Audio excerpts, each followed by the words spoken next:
इस समय जो देश के हालात हैं मीडिया के, और ख़ास तौर से पिछले दिनों बीबीसी के दफ्तर पे जिस तरह इनकम टैक्स की रेड हुई, आपका बयान भी आया था उसमें, क्या देश में मीडिया को लेकर एक परेशानी का माहौल है? पत्रकारों में एक गहरी चिंता है जो प्रेस फ्रीडम को लेकर के। इवन आज के रीजन में तो ये है कि लोग सरकार से इससे डरते हैं कि ऐसा ना हो कि हमने कोई खबर छापी और सरकारी पक्ष से कोई पुष्टि नहीं हुई तो सरकार फेक न्यूज में फंसा दे। सरकार मीडिया को निरर्थक बनाना चाहती है, इरिलेवेंट बनाना चाहती है। वो चाहती है कि मीडिया की ज़रूरत ही नहीं है, केवल सरकार रहेगी और उसके और पार्टी रहेगी। सरकार रहेगी, रूलिंग पार्टी रहेगी। पहले जो सड़कों पे आ जाते थे वो अब पत्रकार भी डर गए हैं। क्या पत्रकार कभी सड़क पे नहीं आते, आंदोलन करते हुए कहीं नजर नहीं आते? किसी भी संस्थान पे अगर इस तरह के छापे पड़ते हैं, डराया जाता है, पत्रकार सड़कों पे नहीं आते, तो इसका मतलब पत्रकार संगठन भी अब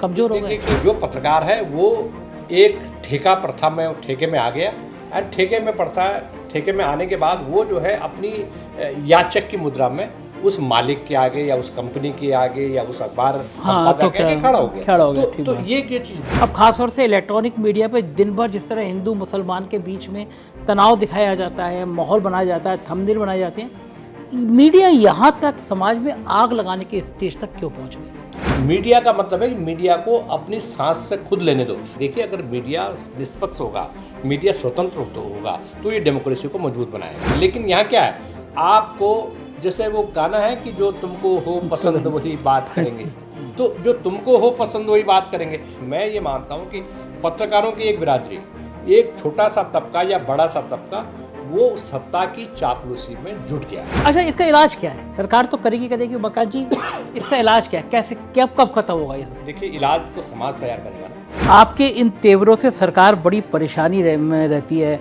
आपके इन तेवरों से सरकार हिली रहती है कि आप पत्रकारों की आवाज़ उठाते रहते हैं। कभी आपके ऊपर दबाव बनाने की कोशिश नहीं करते हैं? नमस्कार, मैं हूं संजय शर्मा, आप देख रहे हैं 4 PM न्यूज़ नेटवर्क। दिल्ली के एक भवन में बैठा हूं। जो ये बिल्डिंग है, इसका उद्घाटन 1958 में किया था। ये भवन 1958 में शुरू हुआ था। ये भवन पत्रकारों की आत्मा है, देश के पत्रकारों की आत्मा है। इसको कहते हैं प्रेस क्लब ऑफ इंडिया। दुनिया भर के पत्रकार जब हिंदुस्तान में आते हैं, उन्हें गुफ्तगू करनी होती है, उन्हें जानकारी करनी होती है, उन्हें अपने सेमिनार करने होते हैं, तो वो इसी प्रेस क्लब में आते हैं। और ये प्रेस क्लब इतना इम्पॉर्टेंट है कि जब इसके चुनाव होते हैं तो प्रधानमंत्री कार्यालय से लेकर पूरी राजनीतिक पार्टियां, हर तरह की राजनीतिक पार्टियां चाहती हैं कि उनके करीबी पत्रकार, जो उनके सहयोगी पत्रकार हैं, वो काबिज हों।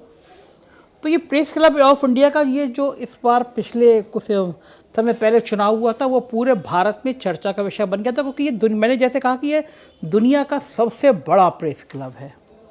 तो आज मेरा सौभाग्य है कि इस प्रेस क्लब से 2 टर्म लगातार जो अध्यक्ष हैं, और छोटे मोटे अध्यक्ष नहीं, जो पत्रकारों के देश में कहीं कोई समस्या होती है, पत्रकारों पे कहीं अत्याचार होता है, कहीं उनकी अभिव्यक्ति की आज़ादी को खतरा होता है, तो कम से कम हम सब का सौभाग्य है कि इस समय प्रेस क्लब ऑफ इंडिया का वो अध्यक्ष है तो सीना तान के पत्रकारों के साथ खड़ा होता है।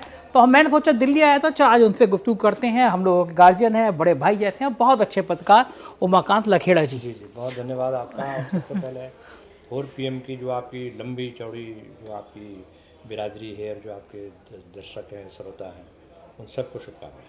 हम बड़े ऐतिहासिक उस फोटो को देख के बड़ा अच्छा लग रहा है कि गोविंद बल्लभ पंत जी ने इसका उद्घाटन किया था 1958। जी। लखेड़ा जी, आप लंबे समय से प्रेस क्लब के अध्यक्ष हैं, हजारों मेंबर हैं यहाँ के। इस समय जो देश के हालात हैं मीडिया के, और ख़ास तौर से पिछले दिनों बीबीसी के दफ्तर पे जिस तरह इनकम टैक्स की रेड हुई, आपका बयान भी आया था उसमें, क्या देश में मीडिया को लेकर एक परेशानी का माहौल है? पत्रकार परेशान हैं, चिंतित हैं? क्या माहौल है देश में? आपकी क्या टिप्पणी है? देखिए, इसके कई तरह का सवाल आपने बड़ा। पत्रकार परेशान है, इसमें परेशान नहीं, ये तो नहीं कह सकता मैं, लेकिन पत्रकारों में एक गहरी चिंता है जो प्रेस फ्रीडम को लेकर के, और जिन्होंने जर्नलिज्म को एक पेशा चुना, हम जैसे लोगों ने और मेरे जैसे हजारों लाखों लोगों ने जर्नलिज्म को एक पेशा चुना और पूरी ज़िंदगी खपा दी उस प्रोफेशन में। और आज हम ऐसा रिज्म का सामना कर रहे हैं जो रिज्म कहता है कि जर्नलिज्म की कोई वैल्यू नहीं है, कोई मतलब नहीं है, एंड प्रेस फ्रीडम क्या होती है। और ये हमला जो है, ये हमला केवल एक तरफा नहीं है, ये हमला चौतरफा है। सबसे बड़ा हमला जो हमें देख रहा हूँ मैं कि आपके जो सोर्सेस है, पत्रकार के जो संपर्क है, उन संपर्क से पत्रकारों को बाहर करना। जैसे पार्लियामेंट ऑफ इंडिया है, मैं 32-33 साल से 34 साल से पार्लियामेंट कवर कर रहा हूँ, लेकिन मैंने ऐसी स्थिति कभी नहीं देखी कि संसद में पत्रकारों की एंट्री या तो बंद हो गई है, और अगर आप कोई रिलैक्सेशन दे रहे हैं, उनको कोई छूट दे रहे हैं, तो कह रहे हैं कि एक सत्र में आप 2 दिन 3 दिन पार्लियामेंट कवर करने आएंगे। तो कोई कथा तो नहीं हो रही है, कोई राम कथा या भगवान की कथा तो नहीं हो रही है कि लोग आएँ और प्रसाद लेकर के चले जाएँ और मोहल्ले में बांटें। जर्नलिज्म जो है एक ऐसी चीज़ है कि जो दिन रात सोए हुए जागते हुए आदमी जर्नलिज्म के बारे में सोच रहा है, स्टोरी के बारे में सोच रहा है, इन्फॉर्मेशन के बारे में सोच रहा है। जो मेरा अनुभव है as a student of journalism, पत्रकारिता के छात्र होने के नाते, उसमें यह है कि आप जब कोई भी खबर लिखते हैं तो उस खबर के जितने आयाम होते हैं उन पक्षों को आप उसमें शामिल करते हैं, तब एक खबर का एक शरीर बनता है, एक बॉडी बनती है, और उसके बाद एक कंक्लूजन बनता है। अगर आप एक तरफा खबर लिखेंगे, पुष्टि नहीं होगी खबर की, तो आप पर डिफेमेशन हो जाता है। ठीक बात है, बिल्कुल ठीक बात है। खासतौर पर ऐसी खबरें जो किसी की मानहानि से जुड़ी होती है। इवन आज के रीजन में तो ये है कि लोग सरकार से इससे डरते हैं कि ऐसा ना हो कि हमने कोई खबर छापी और सरकारी पक्ष से कोई पुष्टि नहीं हुई तो सरकार फेक न्यूज में फंसा दे। हाँ, अब तो ये नया माहौल तो इसके हम 2-3 जो सवाल है आपका, उसको 2-3 चीज़ों में समझने की कोशिश करेंगे कि एक तो पार्लियामेंट में पत्रकारों की प्रवेश पर हमें कह रहे हैं कि कोविड सारी दुनिया से ख़त्म हो गया, देश विदेश कहीं धरती में कोविड नहीं है, कोविड खत्म हो गया। कोविड के नाम पर जो मॉल हैं, रेस्टोरेंट हैं, पिक्चर हॉल हैं, सब खुल गया। अब तो सब खुल गया, डीटीसी के बस, यूपी रोडवेज, सारा। अब तो फ्लैट में भी मास्क लगाने को नहीं कहते, कहीं नहीं। लेकिन वो जो कोविड प्रोटोकॉल की आड़ में जो लोगों पर प्रतिबंध लगाए थे, तो हमने कोऑपरेट किया। हाँ, लोकसभा सचिवालय को हमने कोऑपरेट किया, राज्यसभा सचिवालय को कोऑपरेट किया, हमारे पत्रकारों ने कोऑपरेट किया कि देखिए ये बहुत अच्छा कदम है कि आपने रिस्ट्रिक्शन लगा दी हैं, ये तो पत्रकारों की जान बचेगी। लेकिन कोविड 19, 20, 21, 22 और 23 में चल रहा है, अभी भी लोगों को ये लग गया है कि पार्लियामेंट जाके क्या करेंगे। अब हालत क्या है, उसका नतीजा क्या है कि 200-250 पत्रकार पार्लियामेंट रेगुलर जाते थे, मैं तो 88 से जा रहा हूँ, तो रेगुलर जाते थे। अब ये हालत हो गई कि वहाँ पत्रकार ही नहीं जा रहे हैं, पत्रकारों ने अपना पास ही रिन्यू नहीं करा रहा, क्योंकि एंट्री नहीं मिलेगी। हाँ, पत्रकारों की रुचि खत्म हो गई, रुचि खत्म हो गई, उनका इंटरेस्ट खत्म हो गया। देखिए, पत्रकार अगर किसी विधानसभा में जा रहा है या किसी लोकसभा में जा रहा है, तो वो वहाँ का कर्मचारी नहीं है, वो विधानसभा का। सही बात है, देखेगा, समझेगा, सोचेगा, लिखेगा, बात करेगा। वो गेस्ट है, बिल्कुल ठीक बात। वो आप जो है उसको इज्जत दो, बख्शोगे, वो कम्युनिकेशन करता है। आप जो पार्लियामेंट में सूचनाओं का या विधानसभाओं में जो सूचनाओं का जो हब है, जनता की तकदीर का फैसला हो रहा है, एजुकेशन पॉलिसी तय हो रही है, लॉ एंड ऑर्डर डिस्कस हो रहा है, लोगों के रहन सहन जीवन पद्धतियाँ तय हो रही हैं, महंगाई पर चर्चा हो रही है, तमाम तरह के जो सवाल हैं जिससे आम आज का जो आदमी है वो फेस कर रहा है, जो पब्लिक सामना कर रही है, उन सवालों पर ये और जो कोई कानून बनते हैं तो कानून पर भी डिस्कशन होता है, कानून में अमेंडमेंट होता है, संशोधन होता है, और नया कानून जो वक्त की ज़रूरतों के हिसाब से वो कानून आता है। अब जो है उन जगहों पर पत्रकार नहीं जाएंगे तो कौन जाएगा? सही बात है। तो आपने क्या किया कि जो पार्लियामेंट जो है, जो बिल्डिंग है, वो ईंट बजरी की बिल्डिंग नहीं है, वो डेमोक्रेसी का टेम्पल है। वहाँ पार्लियामेंटेरियंस मतलब सांसद सदस्य, गवर्नमेंट जो सरकार है, गवर्नमेंट ऑफ द डे जिसको देश की जनता ने चुना है, संसद सदस्य, सरकार, एंड जो नौकरशाह हैं जो अकाउंटेबल हैं, हाँ, कागज पत्तर, क्वेश्चन, सवाल जवाब ये करना, एंड मीडिया, ये दोनों का, इन चारों चीज़ों का संगम है वो। एंड वो जो इन चारों चीज़ों में से किसी भी चीज़ को अलहदा कर दोगे, अलग कर दोगे, विरुद्ध कर दोगे, तो वो जो purpose, very purpose of parliament is that is defeated. ठीक बात है। वो अच्छा, क्यों किया गया उमाकांत जी, क्या सोच क्या है इसके पीछे? सोच ये है कि सरकार की, जो मैं मानता हूँ कि सरकार मीडिया को निरर्थक बनाना चाहती है, इरिलेवेंट बनाना चाहती है। वो चाहती है कि मीडिया की ज़रूरत ही नहीं है, केवल सरकार रहेगी और उसकी और पार्टी रहेगी, सरकार रहेगी, रूलिंग पार्टी रहेगी। पहले के ज़माने में क्या होता था, जो हमने देखा कि लोकसभा सचिवालय अलग है एंड पॉलिटिकल पार्टी जो रूल कर रही है वो अलग है। अब सीन ये है कि लोगों को सूचनाएं ना मिल सके, लोग interaction, member of parliament interaction ना कर सके, जवाबदेही ना हो उनकी। मेंबर ऑफ पार्लियामेंट क्या है कि ये 22 वर्ष है, एक हाथ से लो एक हाथ से दो। जब संसद सदस्य होता है किसी पार्टी का, सपोज करो उत्तर प्रदेश का एमपी है, वो कोई मुद्दा उठा रहा है उत्तर प्रदेश का, उत्तर प्रदेश का अखबार का पत्रकार नहीं है, तो अपने क्षेत्र की जनता का जो मुद्दा उठाएगा, तो पत्रकार जब होगा नहीं तो किसको बताएगा कि मैंने ये मुद्दा उठाया। वो लोग कहते हैं हम तो लाइव दिखा रहे हैं ना, देख रहे हैं, तो पत्रकार की जरूरत क्या, हम तो लाइव कर रहे हैं, दिखा रहे हैं। सवाल तो ये है कि लाइव दिखा रहे हैं, लेकिन लाइव दिखाने के अलावा देश में ऐसा तो नहीं है ना कि संसद टीवी के सब लोग बैठ के दर्शक हों देखें, हाँ। और बाकी प्राइवेट टीवी चैनल और अखबार बंद हो जाए। तो सवाल ये है कि आपने जो जिस तरह से पार्टी की है, तो आपका जो मॉडस ऑपरेंडी, जो हिडन एजेंडा, जो छिपा हुआ एजेंडा है आपका है, वो छिपा हुआ एजेंडा है कि पत्रकारों को सिस्टम के बारे में सूचनाएं पता ही नहीं चले, मत पता लगने। लेकिन उमाकांत जी, आप तो उस दौर के भी गवाह रहे हैं कि जब इस तरह के कोई विधेयक आते थे, बिल आते थे, रोक लगाने की कोशिश होती थी, तो देश भर के पत्रकार सड़क पर आ जाते थे। अब मैं देख रहा हूँ जो संगठनों के नेता हैं, प्रेस क्लब तो चलो अब आप थोड़ा विरोध करते हैं, लिखते हैं, बात करते हैं, पहले जो सड़कों पर आ जाते थे, वो अब पत्रकार भी डर गए हैं। क्या पत्रकार कभी सड़क पर नहीं आते, आंदोलन करते हुए कहीं नज़र नहीं आते। बीबीसी के छापा पड़ा तो कम से कम 50 पत्रकार वहाँ धरने पर नहीं बैठते। ऐसे किसी भी, मैंने का नाम लिया, किसी भी संस्थान पे अगर इस तरह के छापे पड़ते हैं, डराया जाता है, पत्रकार सड़कों पे नहीं आते, तो इसका मतलब पत्रकार संगठन भी अब कमजोर हो गए। देखिए जो आपने जो सवाल पूछा है उसका बहुत संक्षिप्त जवाब ये है कि पत्रकारों की जो ट्रेड यूनियंस थी, पत्रकारों के अधिकारों की लड़ाई लड़ने में अखबारों के भीतर जो ट्रेड यूनियंस होती थी, ट्रेड यूनियंस में पत्रकार भी होते थे, गैर पत्रकार भी होते थे। तो एक बड़ा मोबिलाइजेशन वहाँ से होता था, जो सड़कों पर प्रदर्शन होता था। और हमने 1988 में जब जुलूस निकाला, यहाँ बोर्ड क्लब पे बहुत बड़ा प्रदर्शन, हजारों लोग थे, मैं भी था। हाँ। तो उसमें क्या हुआ था कि जो प्रेस वर्कर है, प्रेस वर्कर और पत्रकार, जो प्रेस इंडस्ट्री में काम करने वाले प्रत्येक व्यक्ति, वो सारे लोग उस आंदोलन में आए। ट्रेड यूनियंस, पत्रकारों के बीच में ट्रेड यूनियंस बहुत लोकप्रिय होती थी और वो बैकबोन होती थी ट्रेड यूनियंस। जो ठेका प्रथा न्यूज़पेपर ऑर्गेनाइजेशंस में आई है, वो ट्रेड यूनियंस खत्म हो गई। अब यह है कि आप जो 2 लाख रुपए या 1 लाख रुपये, 50,000 रुपये किसी पत्रकार को या किसी प्रेस वर्कर को दे रहे हैं, अब 15,000 में आपको वो आदमी मिल रहा है। बड़े बड़े मेन स्ट्रीम अखबारों में आपको ठेके पर 20,000, 25-30,000 में लोग मिल रहे हैं। तो आप जो है वो ट्रेड यूनियन क्यों होने देंगे? और अब आपने जो वर्किंग जर्नलिस्ट एक्ट है, इस सरकार ने वर्किंग जर्नलिस्ट एक्ट को एक ऐसा बना दिया कि साबुन बनाने की फैक्ट्री, जूता बनाने की फैक्ट्री के उस कानून के दायरे में ले आया, जहां आपने जो वर्किंग जर्नलिस्ट एक्ट को ख़त्म कर दिया, उसकी रिलेवेंस ख़त्म कर दी। और इसका सबसे बड़ा खतरा क्या हुआ कि जो आपने जो अटैक किया है वर्किंग जर्नलिस्ट एक्ट को ख़त्म करके, जो आपने जो काम किया है, आपने प्रेस फ्रीडम पर सबसे बड़ा कुठाराघात किया है। एंड उसका वजह से क्या हो गया कि आप जो है, जो पत्रकार है, वो एक ठेका प्रथा में, ठेके में आ गया।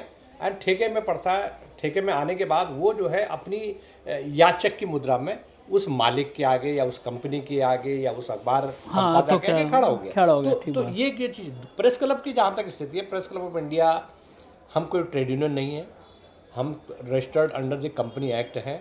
हमारे 5,000 करीब मेंबर हैं। देश विदेश के पत्रकार जो भारत में हैं, एडिटर हैं, बड़े बड़े चैनल्स के संपादक हैं, रिपोर्टर्स हैं, वो हमारे मेंबर्स हैं।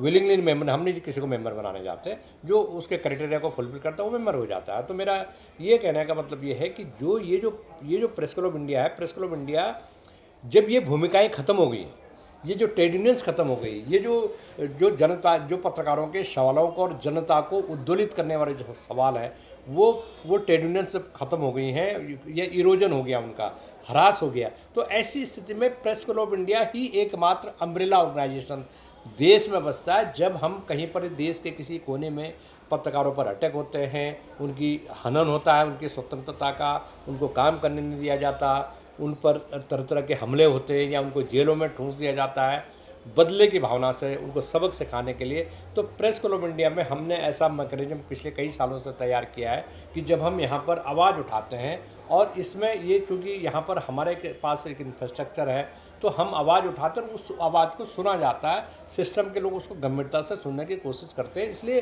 प्रेस क्लब ऑफ इंडिया की बदली हुई परिवेश में, बदली हुई परिस्थितियों में पहले से ज़्यादा उत्तरदायित्व बढ़ गया है। बिल्कुल, ये बात भी मैं मानता हूँ कि क्योंकि प्रेस क्लब आप लगातार बयान तो जारी करते हैं, क्या पत्रकार खुद भी इसके लिए दोषी हैं? क्योंकि चैनल पे बौद्धिकता की बातें, समाज में आपने जिस दौर की पत्रकारिता करते थे, सिखाया जाता था कि खबर वो होनी चाहिए जो दो समुदाय के बीच में प्यार पैदा करे। हमने भी जब रिपोर्टिंग की थी तो कभी कोई कम्युनल राइट्स भी होते थे तो हम मरने वाले का नाम नहीं देखा करते थे। अब खासतौर से इलेक्ट्रॉनिक मीडिया पे दिन भर जिस तरह हिंदू मुसलमान के बीच में तनाव दिखाया जाता है, माहौल बनाया जाता है, थंबनेल बनाए जाते हैं, मीडिया यहाँ तक समाज में आग लगाने के स्टेज तक क्यों पहुँच गई? देखिए, काफ़ी कुछ इस चीज़ पर निर्भर करता है कि आपकी जो सरकार है, जो स्टेट जिसको बोलते हैं अंग्रेजी में, जो स्टेट है उसका बिहेवियर कैसा है सोसाइटी के प्रति। जो आप किसी समाज को बांटा जाता है और बांट करके आप उसका फ़ायदा उठाते हैं या वोट पॉलिटिक्स करते हैं, तो जाहिर सी बात है कि जो मीडिया है, जो पत्रकार है, वो भी तो आसमान से या इंग्लैंड अमेरिका से तो नहीं आए हैं। वो मीडिया भी इसी समाज का हिस्सा है, हम भी उसी समाज से आए हैं। हम भी उन्हीं जातियों में या उन्हीं गाँवों में या उन्हीं धरती में पैदा हुए, उसी समाज से हम लोग निकले हैं। तो हमारी जो अंतर्मन है, अंतर्मन में कहीं ना कहीं वो चीज़ का इम्पैक्ट होता है। अगर हम ऐसी सरकार का सामना कर रहे हैं जो सरकार पब्लिक में नफरत फैलाती है या रेडिकलाइजेशन करती है या लोगों को बांट करके राज करने वाली सरकार है, या ऐसी सरकार है जो कहती है कि मीडिया हमारा साथ कौन है मीडिया में, जबकि ऐसा किसी सरकार अगर सोचती है तो वो अनडेमोक्रेटिक काम कर रही है। मीडिया का मतलब है कि मीडिया को अपनी सांस से खुद लेने दो, क्योंकि मीडिया देखिए अगर मीडिया निष्पक्ष होगा, मीडिया स्वतंत्र होगा तो ये डेमोक्रेसी को मजबूत बनाएगा। सरकार को भी खबरें पता लगेंगी कि किसी सरकार के किसी महकमे में घपला है, भ्रष्टाचार है, तो सरकार को उचित निर्णय लेने में, करेक्टिव मेजर लगाने में मदद मिलेगी। लेकिन यहाँ क्या है, आपको जैसे वो गाना है कि जो तुमको हो पसंद वही बात करेंगे, तो जो तुमको हो पसंद वही बात करेंगे। सरकार ने सोच लिया है कि तुमको जो हमको पसंद है, तो इसीलिए जो रेडिकलाइजेशन हुआ है मीडिया में बड़ा अनफॉर्चुनेट है। मैं ये मानता हूँ कि पत्रकारों की एक बिरादरी, एक छोटा सा तबका या बड़ा सा तबका, वो सत्ता की चापलूसी में जुट गया है। और सत्ता की चापलूसी में जुटने का जो सबसे बड़ा दुष्परिणाम ये हुआ है कि जो लोग सच्ची पत्रकारिता करना चाहते हैं, जो लोग इसको पब्लिक लाइफ मानते हैं, जो लोग ये कहते हैं कि लोग हमको वाच कर रहे हैं, लोग कह रहे हैं कि जो अगर आपने अपनी फंडामेंटल ड्यूटी एज ए पत्रकार के नाते समाज के प्रति नहीं निभाई तो आप तो सरकारी पत्रकार हो गए ना।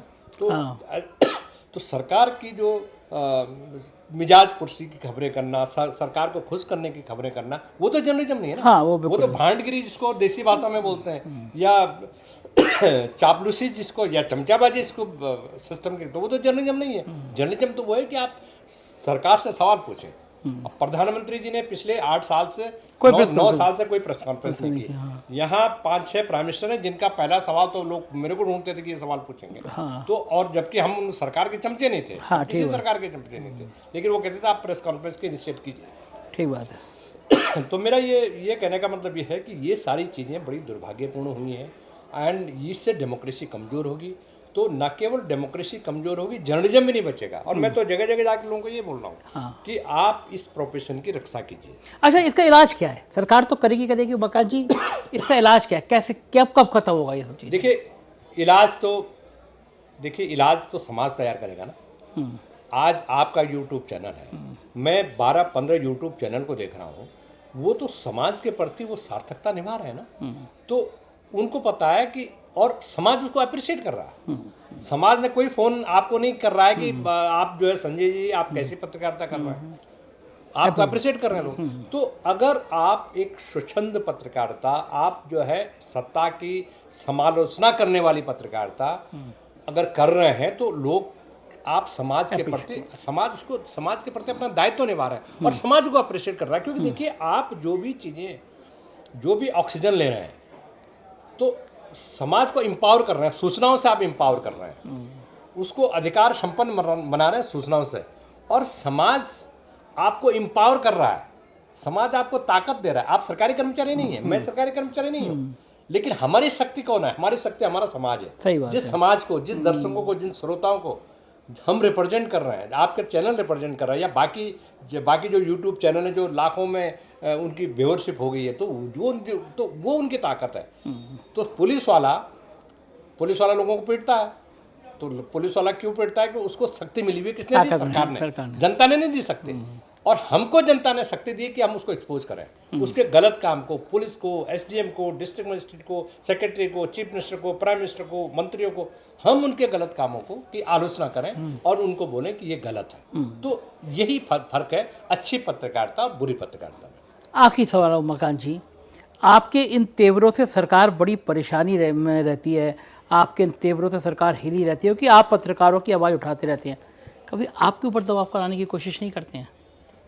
ईमानदारी की बात है कि कोई किसी को ऐसा नहीं होता कि किसी को ये लगे कि मैं गलत चीज़ें उठाता हूँ, क्योंकि मेरी नीयत साफ है, मेरी अंतरात्मा साफ है, मेरी कंसेंसस साफ है। मैं तो सब सिस्टम में लोगों को पता है कि ये गलत नहीं कर सकता, ये गलत नहीं कर रहा है। वो हम लोगों ने अगर कहा भी होगा तो हमने कहा कि हम अपना काम करेंगे, आप अपना काम कीजिए। अगर आप एज पर लॉ की बात करेंगे तो हम भी एज पर लॉ की बात करेंगे। ठीक बात। आप जर्नलिज्म, पत्रकारिता के जो मूल सिद्धांत हैं, और जर्नलिज्म को कोशिश करेंगे। हमने पूरी दुनिया की जर्नलिज्म का ठेका तो नहीं ले रखा है। हम तो ये कह रहे हैं कि अगर हमारे सामने कुछ हो रहा है, कुछ गलत हो रहा है, जो संविधान के खिलाफ है, जो कानून का उल्लंघन है, जो जर्नलिज्म पर हमला है, तो हम आवाज़ उठाएंगे। और हमने आवाज़ उठाई। हमने अगर पार्लियामेंट में पास पहली बार भारत की संसद के जो नई बिल्डिंग बन रही है, उस बिल्डिंग के दौरान ही हमने अभी पिछले साल जुलूस निकाला। 400 पत्रकारों ने प्रेस क्लब में यहाँ बैठक की और यहाँ से जुलूस निकाला, बाहर यहाँ तक गए, गोल चक्कर तक, आगे हमको जाने नहीं दिया। हमने लोकसभा स्पीकर को ज्ञापन दिया, हमने कहा कि ये आप गलत कर रहे हैं। हमने ऑल पार्टी लीडर्स को ज्ञापन दिया एंड सब ने अप्रिशिएट किया, और पार्लियामेंट में उठा मामला। ये बड़ी शर्मनाक स्थिति है, मतलब भारत की जर्नलिज्म, भारत की डेमोक्रेसी के लिए, कि वहाँ के पत्रकार अपने इंट्री पास के लिए, सही बात है, इससे ज़्यादा खराब है, ये बहुत बेगोटी बात है। और मैं तो ये कहूँगा कि इनको जो भी लोग हैं जिन्होंने ये फैसले किए हैं, उनको ईश्वर सद्बुद्धि दे और वो इस पर पुनर्विचार करें। और हम तो जब तक ये इन्होंने प्री कोविड सिचुएशन रिस्टोर नहीं किया पास आवंटन के मामले में, हम अपनी लड़ाई जारी रखेंगे। शुक्रिया उमाकांत जी। जी, बहुत धन्यवाद आपका। ये तो उमाकांत लखेड़ा कम से कम अभी भी देश में ऐसे पत्रकार, ऐसे क्लब और ऐसे क्लब के अध्यक्ष बने हैं जो पत्रकारों के मुद्दों के, पत्रकारों के हितों की और पत्रकारों की आवाज़ उठाते रहते हैं। मुझको यकीन है ये इंटरव्यू आपको पसंद आया होगा, अपनी राय से अवगत कराइएगा। शुक्रिया, थैंक यू।